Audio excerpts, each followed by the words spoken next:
Okay, what's up mga lods, mga amigas, mga amigos, mga loyalista, mga kabangag.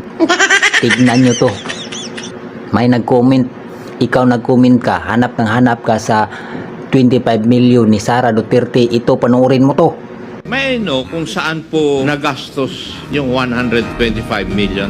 Was it spent in accordance with the rules, regulations, and protocol on the expenditure or on the use of confidential funds? Yes, Mr. Chair.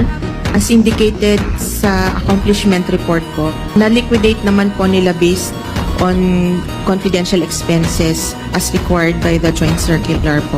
Bakit nag-issue po kayo ng notice of disallowance?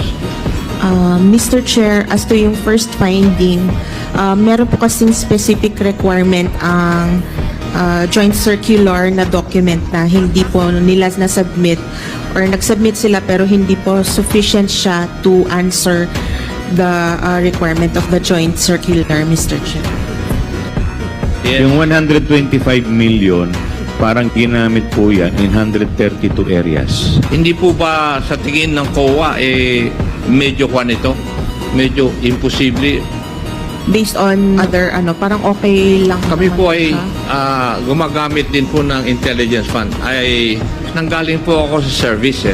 Mr. Chair, ang identified lang po ay number of areas pero pwede din pong i-consider yung kung ilang tao po yung pinag-spendan ng funds, Mr. Chair. But the liquidation report does not say so. In-assume na lang ninyo yun eh. Mr. Chair, meron po silang submitted na mga documentary evidence. Okay.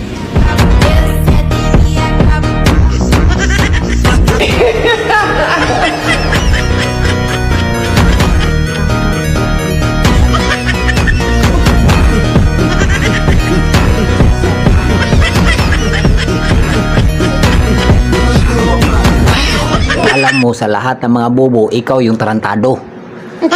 At kung may ranggo ang mga tarantado, ikaw hiniral ka. Hindi mo yan nakikita kasi bulag ka. Pero ang sabi ng kuwa, malinis na malinis pala. Pero kayo, comment na comment kayo, salita kayo ng salita na saan ang 25 million ni Inday Sara. Mas magaling pa kayo sa kuwa. Try nyo kaya paimbestigahan yung 5,500 na flood control. Tapos yung free wifi. Ha? Hindi nyo imbestigahan kasi kayo ang namumuno.